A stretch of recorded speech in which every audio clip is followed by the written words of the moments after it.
Last week, I took a step back in the Sermon on the Mount to go back to the Beatitudes because we didn't start there. And Jesus admonishing us, speaking to us in our inside voice. A little later in the Sermon on the Mount, I wanted to go back to look at one of the Beatitudes to kind of remind us, since we weren't there before. And I pointed out the two pillars of biblical or the Hebrew view of the walk of faith. What are the two pillars that it takes in order to be a believer in God? Well, one I told you was the study, the time that we spend in God's Word, the Haggadah, okay, the concepts of being a disciple. What is it we can learn about? We learn about God. We decide whether or not we're going to worship Him. We formulate in our hearts and our minds. We study. We're good at that, aren't we? And then there is the walk, the halakha, the walk or the application of that. How do we apply the study? Because again, God said, I want you to love me. I would like you to love me. I'd like you to choose to love me. But you also need to know that if you're going to love me, part and parcel, hand in hand comes you love your neighbor as what? As yourself. So there's always an application of this love.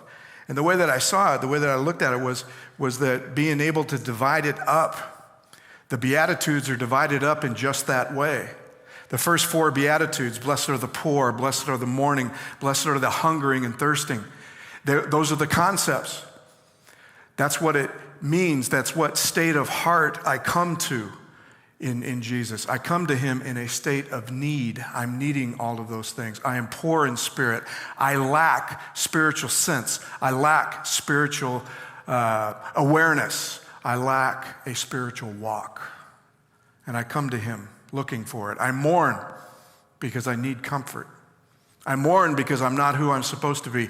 I mourn because I live on a planet that isn't what it was supposed to be. And then we are hungering and we're thirsting. Those are all areas of need. And then how do we walk when we get up from there, when we get up from our study? God says, well, this is how it'll look. This is how you put the rubber on the road. You'll be merciful. You'll be pure in heart. You'll be peacemakers. You'll be persecuted for righteousness' sake. You'll be salt, city on a hill, light, and you will be glorifiers of God. Let your work shine so before men that you may glorify your Father who is in heaven. This is how it is. So whatever righteousness we need, we have to understand that we are in need of it. The only way that you can approach Jesus as our Messiah, as our Savior, is in an aspect of need. The only people that don't believe truly in Jesus, who are unable to walk in Jesus, are those who feel they don't need Him. The walk shows what it means when you put that right, being right with God, having righteousness. The walk is what that looks like when you put that rubber on the road. So last week, our walk had to do with reconciling. The beatitude that I wanted to look at, that we went back to look at, was peacemakers. Love your neighbor, love your enemy, don't seek vengeance, don't even retaliate, don't even be angry, is the way that the halakha would have us walk that one out. Blessed are the peacemakers. This week, the inside voice, I don't think gets any easier to listen to. In fact, I think it gets harder, because the one I wanted to look at was this one. Blessed are the what? Are the pure in heart. Now, before I start, how many here already have a pure heart? Because if you've got one, then I'm going to dismiss you, let you go home. Actually, don't go home. Wait for potluck, okay? Nobody's getting up and leaving. We don't have pure hearts, don't we? Blessed are the pure in heart. Impurity, what would you list? What would you list some of the things that make our heart impure? I like looking at lists, say, from the Victorian era, because I just like the way that they're worded. Careless manners, unseemly language, coarse thought. Anybody guilty of those? I'm not 100% sure what all of them mean because I don't speak Victorian, but I'm pretty sure I have all of them. How about lust? Lust's a big one, isn't it, guys? Even gals. Most would have that on their list. We've been picked on, the guys have been picked on in the Beatitudes and the walk and the inside voice because we have a problem with this. Jesus said, you've heard it said, do not commit adultery, but I say to you, don't even what? Don't even lust. Yet we walk around with it. And for 2,000 years, the church's solution to lust was self-discipline. Just quit thinking those thoughts. Has that worked, guys? How many does that work on? Self-discipline. Philip Yancey said, most of us find it a tidal wave that can wipe out the best of intentions. In other words, when we begin to try to not think it, all we can do is what? Is think it. Paul said that that's what the law does to sin. The law multiplies sin. He said, I didn't even know what coveting was until I read the commandment, thou shalt not covet, and I figured out I covet all the time, and I couldn't stop. Religious aesthetes, not athletes, but aesthetics, those who were trying to attempt to purify their heart by purifying the flesh. They would afflict the flesh for impure thought. They'd wear hair shirts that would make them itchy. See, if you afflicted the body every time, then you wouldn't have time to have impure thoughts, is what they thought. They sat on poles that they had to stand up or they would fall. And they would be up there for hundreds of days at a time. Or they would just flagellate themselves every time they had an impure thought, walking down the street, whipping themselves on the back. But the church always comes at it from a standpoint of the sins. To begin with the sin. The sin is an impure heart. So let's begin there. Let's do something about that. And that might be the problem why we cannot move on. Because in the next section, the inside voice, Jesus says, you're doing it backwards. You really think you can purify your heart by purifying your flesh? Everybody in prayer meeting can answer that, right? Paul says, you began this walk in the Spirit. You think you can end it in the flesh? What in the world is the matter with you? So this is part one on the impure heart. I'm going to do 2 parts on it. And part 1 begins with the doer of the acts of righteousness. It begins with the disciple, those of us who are going to perform acts of righteousness. By the way, it's the only heart we have control over, right? So who's in charge of purifying your heart? Well, Jesus is, but who's in charge of giving permission to purify your heart? We are. I can't do it for anybody else. You can't do it for me. So let's begin with the doers of the acts of righteousness. Pure in heart needs to be seen through his lenses. We're going to listen to his inside voice. The inside voice brings us in and hopefully will take us farther where historically the church has come up short. He starts not with sin, but he starts with the good stuff. He starts with acts of righteousness, not with sins of lust and coarse thoughts and impure thoughts. He begins with the good things, things that every believer could believe on is something we should all strive to do. So in chapter 6, verse 1, he says, beware of practicing your what? Practicing your righteousness, your halakha, practicing putting your righteousness on the road. We've studied it. We understand it. Jesus told us, blessed are the pure in heart. Now go what? Now go walk in that righteousness. Go perform acts of righteousness. But I've got one rule, he says. One rule I'm going to tell you right off the bat. Don't do it to be noticed by who? Don't do it to be noticed. Otherwise, you'll have how much reward? No reward with your Father in heaven. You'll have a reward here. Jesus is kind of saying, if you're doing it in order to look good in front of somebody else, congratulations, you have your reward, because there's always going to be people who are going to think that you're righteous based on your appearance. It's one of the problems of living where we live. Now, did he say that there's anything wrong with performing your acts of righteousness in front of somebody else? No. We want to do it in public, don't we? because they have to see it in order for them to glorify our Father who's in heaven, right? He didn't say that it was wrong to do it for other people or in public. He just said that can't be your what? It can't be your motive for doing it. Motive. I want you to remember that word. We all do these things that we're about to talk about. Prayer, fasting, giving. We all do these things. He just says that your motive needs to be pure. If you're doing it to be seen, if your motive is to do it to be seen and not to glorify God, then you're doing it for the wrong motive. And you won't be rewarded by God, he says.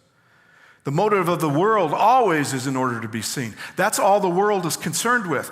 The world is just fine with people looking good. That's okay. See, because just looking good, I don't have to go any farther past. I don't know how many people that I greeted here today, but I greeted them, asked them how they were doing, and I actually, in my heart of hearts, was thankful that they all said they were doing fine, because that allowed me to continue with my day. But chances are probably not everybody is fine. Are they, people who I greeted today? And I'm probably not as fine as I told you I was. But I want you to get on with your day too. And that's fine for the world. Jesus says it isn't fine for who? It's not fine for my believers. Because I care about what? I care about how they really feel. I care about being right with them. So that's the motive of the world. Ellen White, in her book, The Thoughts from the Mount of Blessing, says, the words of Christ on the Mount were an expression of that which had been the unspoken teaching of his life, but which the people had failed to comprehend. They could not understand how, having such great power, he neglected to us in it, securing that they regarded as the chief good. Their spirit and motives and methods were the opposite of his. Notice they may have done some of the same works, but their motive was what? It was opposite. While they claimed to be very jealous for the honor of the law, self-glory was the real object which they sought, and Christ would make it manifest to them that the lover of self is a transgressor of the law. Page 79 in that book. Note the tragic line at the end of this verse right here. No reward from your Father in heaven. The tragedy of appearing good while not being good is that there's no permanent reward. There's a temporary reward, as I pointed out before. You're always going to have people who are going to praise you for looking good and looking right. I pointed it out last week. All you have to do is say it to the right crowd and you can be very, very popular. But it also allows us to not really be righteous while only appearing to be righteous. So he goes after him. When you give to the poor, do not what? Do not sound a trumpet before you as the hypocrites do in the synagogues and in the streets, so that they may be honored by men. Truly, I say to you, they have their reward in what? They have their reward in full. They were doing it to look good in front of somebody, so they have their reward. Charity, acts of mercy. There literally were people who would sound the trumpet before them, and people would come just to watch them give. Because they would give so much. I don't know if you remember, but the giving pot that was there in the court of the temple, it was metal and it had a metal lip on it. So every time you threw a coin in it, it would make a noise. So I'm not 100% sure, but I know what the self-righteous people did. They took their $10 tithe payment and they turned it into pennies. And they stood there one at a time, clinking it in there. Because they would look what? They would look more charitable. They would look more right. Jesus called them what? He called them hypocrites. The word hypocrite in Greek is the simplest thing. The hypocrite is an actor, one who acts like somebody that they aren't. One who answers, an actor, a hypocrite. One who acts like he is charitable, but that's as far as it goes. He's acting only. By the way, should we worry about this? We just had a very public offering, didn't we? I didn't see anybody put in their tithe or offerings 1 penny at a time. But we give publicly every Sabbath, don't we? The thing is that only me and only you know what our motive was for giving, right? Otherwise, all we saw is that somebody gave, right? But nobody knows my what? Nobody knows my motive. But he says, when you give to the poor, don't even let your left hand know what your right hand is doing. That is one of my favorite lines. It is. It's one of my favorite lines. If it were possible, Jesus says, let your right hand give, but don't tell your left hand. Just let it give. Why? Because the left hand is going to admire it.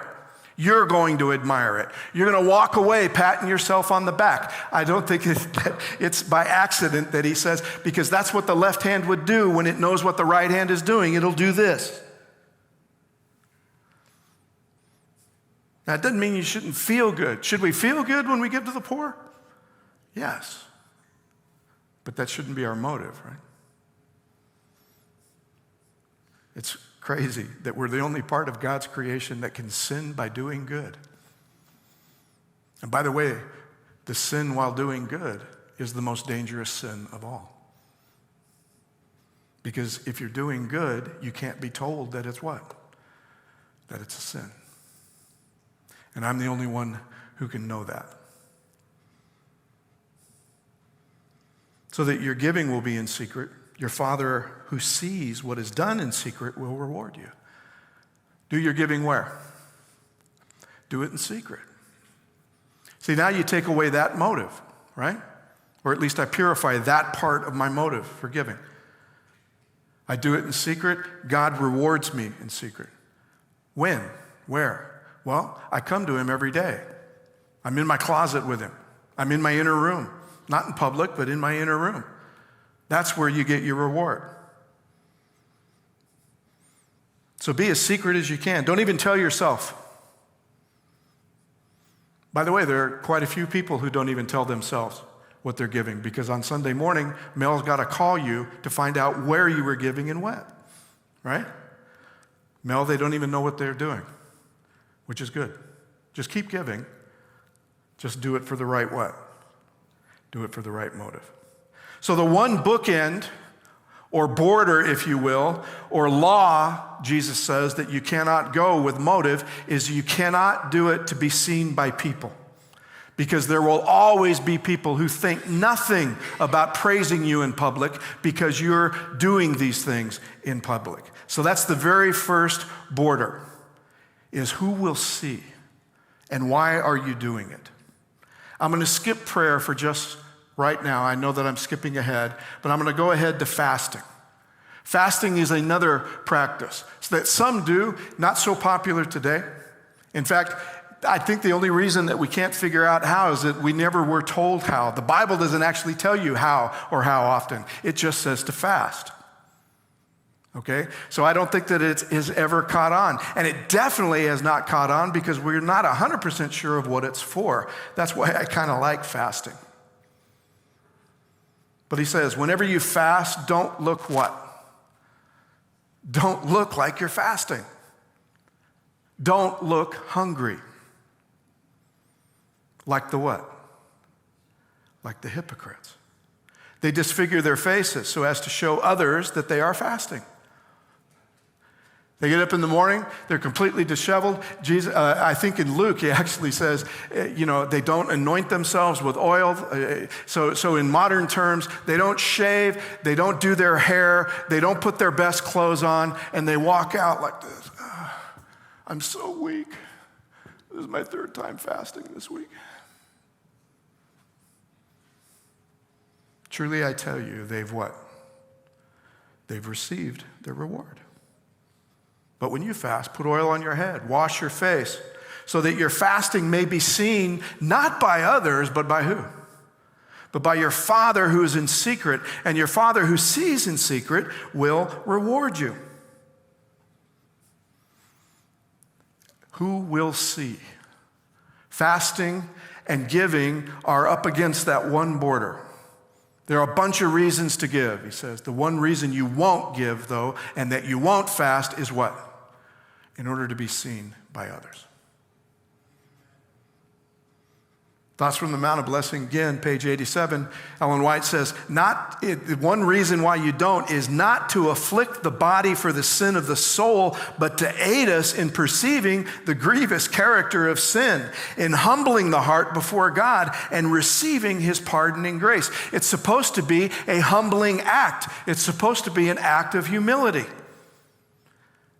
But it seems that the professional fasters have taken humility and they wear it like a badge to be proud of. Look at me, I'm what? I'm fasting.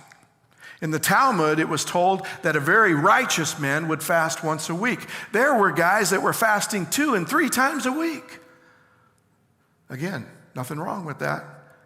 It's just that they were doing it in order to tell other guys. And to look what? To look righteous.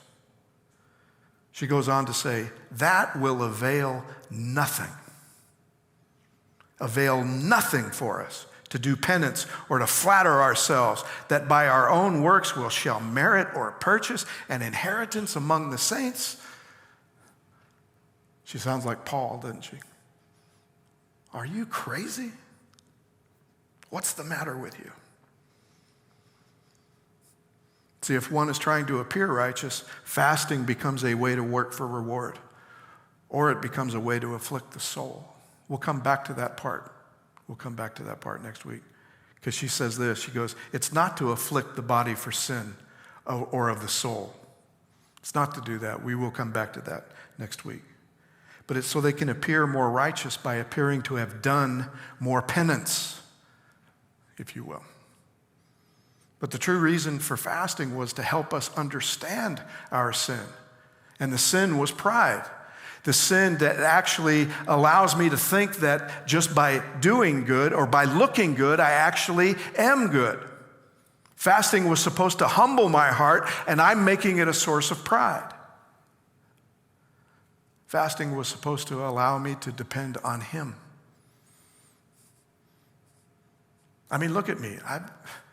I don't think I've ever gone, more than an hour for a meal or a snack, okay? I don't miss many meals. So fasting for 24 hours, that's beyond me.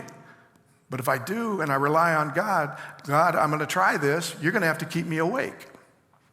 You're going to have to keep me alert. It was supposed to be a way for us to humble our hearts, to receive his grace, to depend on him. When Jesus fasted in the wilderness, one of the reasons was to prove who he truly was depending on. Satan showed up and tried to accuse him of depending on himself. You've got the power. Turn these stones into bread. Jesus' answer was basically, I'm depending on my Father in heaven in this fast. And if he wanted me to eat, it would already be here.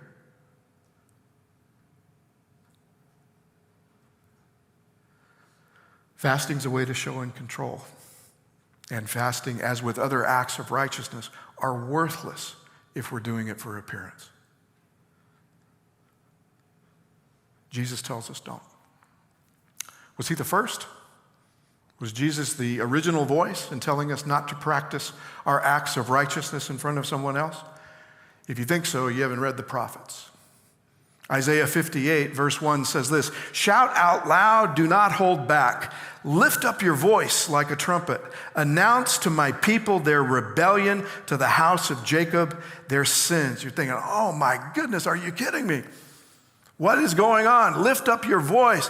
What sin is going on? What sin are they doing? And it says, day after day they seek me and delight to know my ways, as if they were a nation that practiced righteousness and did not forsake the ordinance of their God. They ask of me righteous judgments. They delight to draw near to God. You'd think, man, what sin are they committing? Guess what they're doing? They're fasting. They're doing the very thing that the Bible tells them to do. They're doing the very thing that God commanded them to do, was to fast. I thought when the prophets started, they were committing some sort of heinous idolatry. But no, what they're doing is they're fasting. But look why they're fasting. You fast only to what? Only to quarrel. That's another reason why I'm glad that we, as a body, as a mainstream body, we've kind of let fasting go by the wayside, because all the fasting discussion and talk I've ever heard in the church is always a fight about how to do it, how often, and whether or not we should. You fast only to quarrel and to fight and to strike with a wicked fist. Such fasting as you do today will not make your voice heard on high. So fasting for the right motive has been around for a long, long time. Isaiah is warning Israel. By the way, Isaiah is a pre-exilic prophet. So this, doing good things for the wrong motive, is one of the reasons Israel gets hauled into captivity. Because this is just another form of their idolatry. They're worshiping self by trying to appear righteous, by doing exactly what the letter says. But it's missing what? It's missing a pure motive. You're doing it only to look good. Is such the fast that I choose, a day to humble oneself? Is it to bow down the head like a bulrush and to lie in sackcloth and ashes? Will you call this fast a day acceptable to the Lord?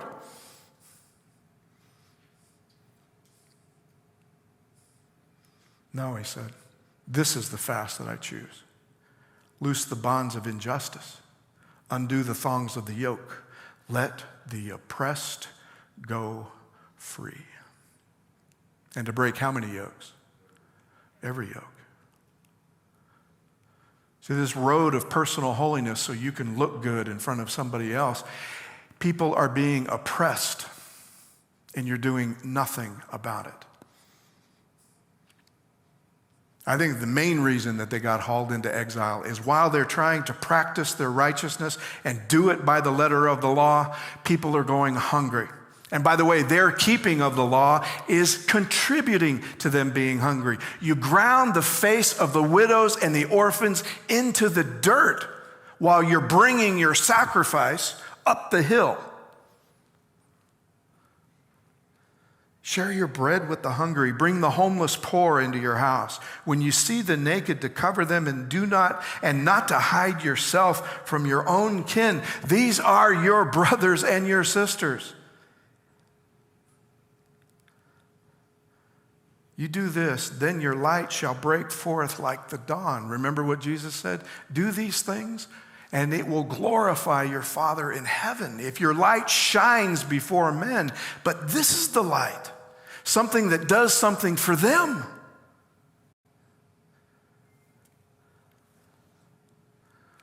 So Jesus is saying, fast. But why are you fasting? And what is your fasting doing for somebody else? Your vindicator shall go before you. The glory of the Lord shall be your rear guard. Then you call on the Lord and I'll answer you, he says. Cry for help and he'll say, here I am. If you remove the yoke from among you, the pointing of the finger, the speaking of evil, if you offer your food to the hungry and satisfy the needs of the afflicted, then your light shall rise in the darkness and your gloom shall be like the what? By like the noonday. And the Lord will guide you continually and satisfy your needs in parched places and make your bones strong. And you shall be like a watered garden, like a spring of water, waters that never fail. Who does that sound like right there? It sounds like Jesus speaking to us in the inside voice, doesn't it? Love your neighbor as yourself. I say to you, you've heard it said, love your neighbor and hate your enemy, but I say to you, love your enemy and pray for them. Isaiah sounds just like him, doesn't he?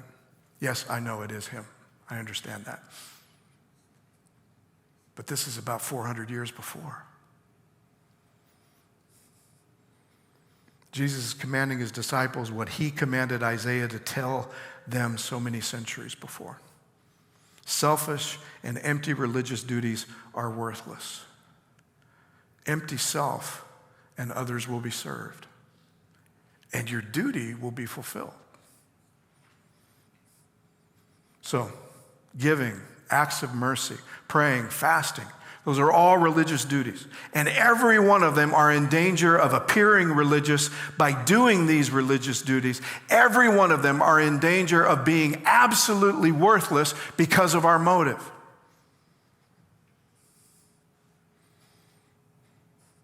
And this isn't the only place. All throughout the Bible, the prophets warned against this. The prophets, this reading that I just did for Israel. Our study, Jesus is warning us as his disciples, using this as an example of what not to do. The Pharisee, I thank you, O Lord, I'm not like that tax collector over there. Why? Because he doesn't fast, he doesn't pray, and he doesn't give like me. Paul warns Timothy. You ever read in 2 Timothy 3, verse 1, it says, you must understand this. In the last days, distressing times will come. For people will be lovers of themselves, lovers of money, boasters, arrogant, abusive, disobedient to their parents, ungrateful, unholy, inhuman, implacable, slanderers, profligates, brutes, haters of good, treacherous, reckless, swollen with conceit, lovers of pleasure rather than lovers of God. You're thinking, man, the world is bad off. Then we forget. Timothy wasn't sent to evangelize the world. He was sent to pastor the church. Paul's not talking about the world. He's talking about Ephesus. How do I know that it's a church? Because the church are the only people that worry about this. Holding on to a form of godliness while denying its power. The church is the only people concerned with this. The world isn't concerned with this.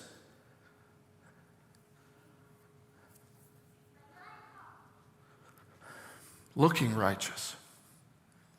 That's what the church wants to do. Paul's warning Timothy that it's the church that will be like this. And Timothy could write back saying, but man, they're giving, they're fasting, they're praying. Paul says, ask them why they're doing it. Ask their neighbors why they're doing it. Find out whether or not they're feeding people. Find out whether or not they're clothing people. And then write back to me and tell me that they're doing good things.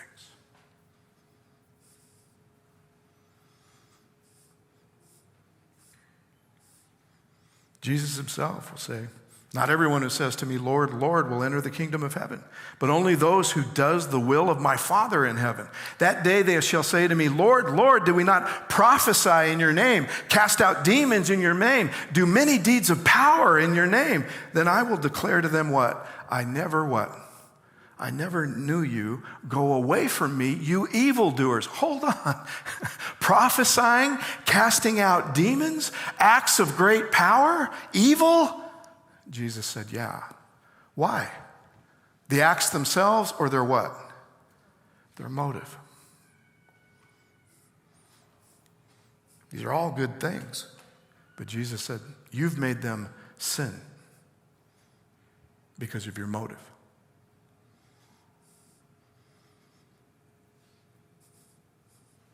And the only thing that we have in common, all of these people have in common, is that they all claim to be believers, just like who?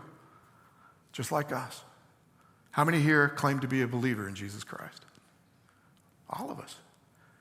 So he's speaking to how much of us here? How many of us?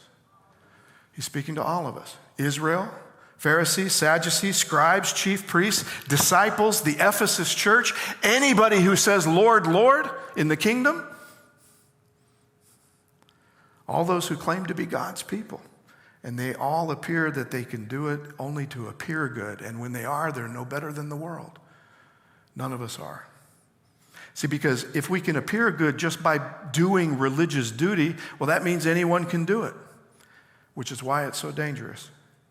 It can be done by anyone. And if it can be done by anyone, how can anybody tell the difference? Once again, that word, motive.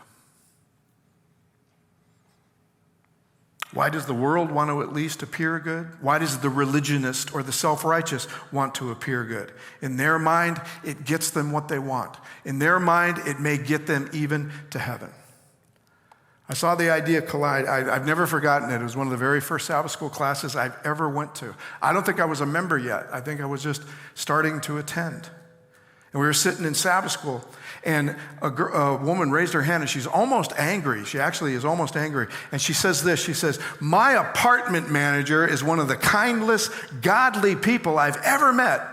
He paid rent for those who couldn't. He could always be counted on. We would call on him. He's always helpful." And she said, "He doesn't claim any church affiliation. And every Bible study that we've offered to give him, he's just politely refused." And then she says this, "I would like to think that he would be in heaven." I look back on it now, and I think it's sad, extremely sad, for a believer to say this in a Sabbath school class. I'll give you 3 reasons. One is that this class somehow, or that church somehow, had gotten across to her that if her landlord wasn't in our church, then he wasn't or couldn't be saved. She was making a case for him to be where? To be in the kingdom. She felt she had to make a case for him in front of her fellow church members, which means she doesn't think that he can be either. Without what? Without the church, without Bible study.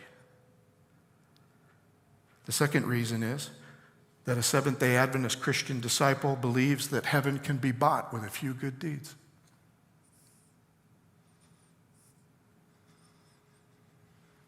See, the world believes that. The world believes that as long as you're kind, and if you're kind as you possibly can, and as long as your kindness outweighs your unkindness, then that's what buys you the kingdom. Note, buys you the kingdom.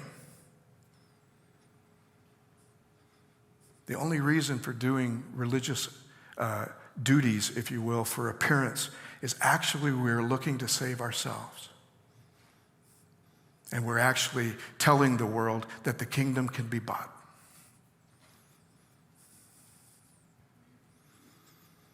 That's the problem with them. The other problem with them is that they'll mask the true need for grace. See, if I'm successful in buying the kingdom off because I'm getting kinder and kinder every day, and I'm doing my religious duties and I'm getting better at it, if I'm doing that, then you can't tell me that I'm sinning. You can't tell me that I need grace. As a matter of fact, I'm telling God that every day. I thank you, O Lord. I'm not like that tax collector over there. I'm not a thief. I'm not a rogue. I'm not an adulterer.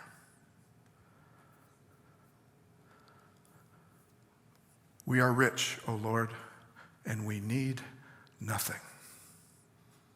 Laodicea sits behind a locked door with their acts of righteousness and their Bible study and their present truth, and they lock Jesus out. He is knocking to get in.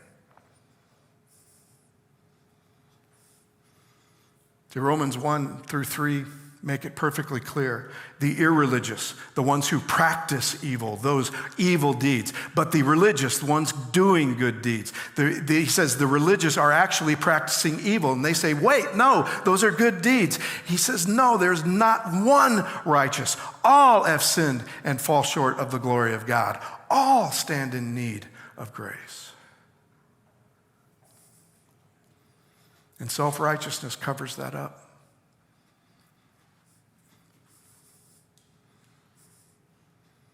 Jesus quoted this to self-righteous people who thought that they were sinning on the Sabbath by getting wheat from a field. And he says, if you knew this, he said, if you knew what Hosea meant when you said this, I desire steadfast love and not sacrifice. The knowledge of God rather than what? Rather than burnt offering. Hold on a second. So all the instruction, 3 books on it, Leviticus, Numbers, Deuteronomy, Exodus, all the ones that command people to bring their burnt offerings. You're saying, Hosea, that that's worthless? And Jesus said, and Hosea is saying, yeah, if you don't know God. I'd rather you know me, God said, than do what I said.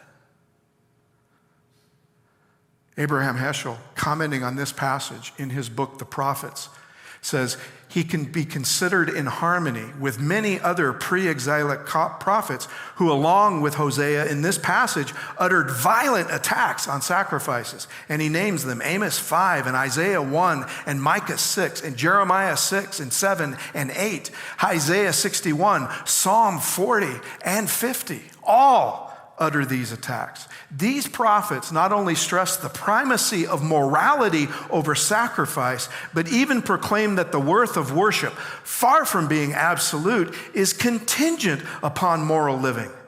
And when immorality prevails, worship is detestable. Questioning man's right to worship through offerings and songs, they maintain that the primary way of serving God is through love, justice, and righteousness. Hosea was not condemning the practice of sacrifice itself, nor were any of these prophets. If that were true, he says, if you were to believe that, then you'd have to conclude that Isaiah intended to discourage the practice of prayer. They did, however, claim that deeds of injustice vitiate both sacrifice and prayer. Men may not drown out the cries of the oppressed with the noise of hymns, nor buy off the Lord with increased offerings.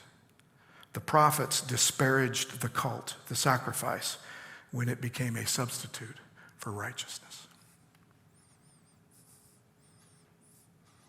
So notice that he mentioned prayer.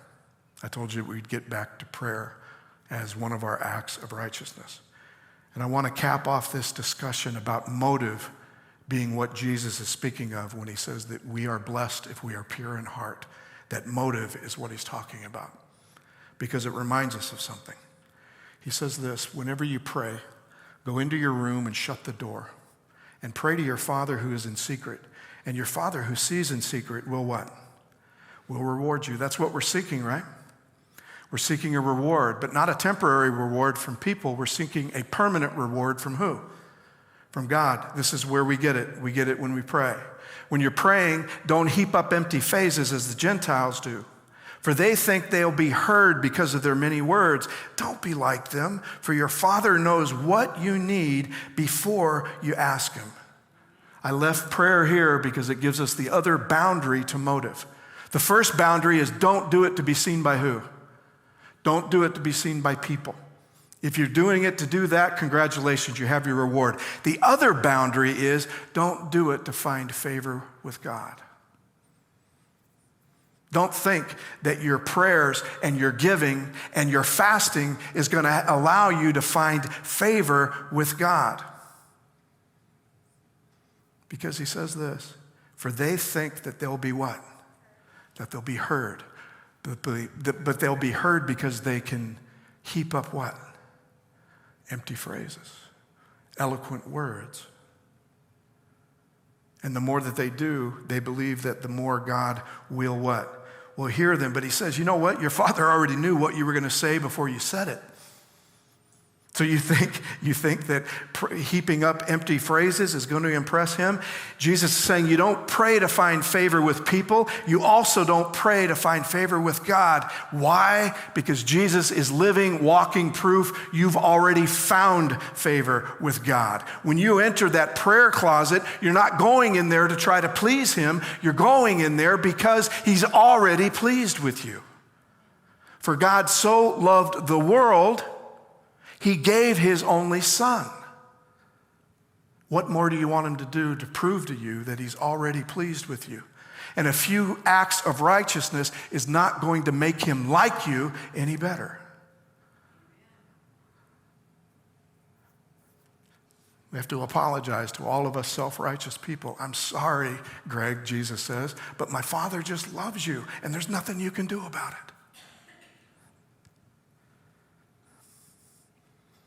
He knows everything you're going to say, yet he still wants to spend time with you. He just likes the sound of your voice. Not a bad reason to get up and pray every morning, just because my Father likes to hear you talk. That's what our scripture reading was about. He knows, right? He already knows. The Lord said to Satan, the Lord rebuke you, O Satan. The Lord who's chosen Jerusalem rebuke you. Is not this a man plucked from the fire? Satan thought he had something. Look at him. He's supposed to be high priest. He's supposed to be the holiest man on the planet representing you. And look at him. Look how filthy he is. Look how sinful he is. The Lord rebuke you, Satan. You think you know him? I know all of him. I know every inch of him.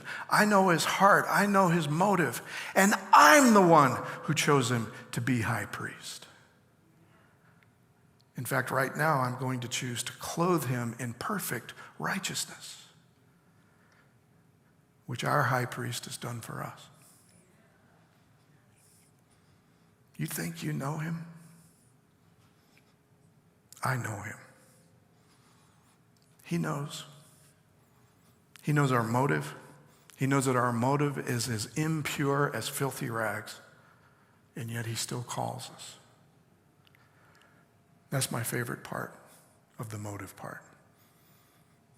Don't do it to find favor with men, but especially don't do it to find favor with God, because you've already found favor with God. Righteousness will walk as well as talk. Righteousness will touch as well as speak, but righteousness will also be safe from our impure motives. I really believe this is what Jesus meant when he said, "Blessed are the pure in heart." We do good things, but we do them for the right motive. We do bad things, and we confess them and are cleansed and atoned. We come to him because we need him, and we do it because our hearts are pure, because his heart is pure, and he already gave us that. Blessed are the pure in heart, for they are children of God. Thank you for hanging in there with me.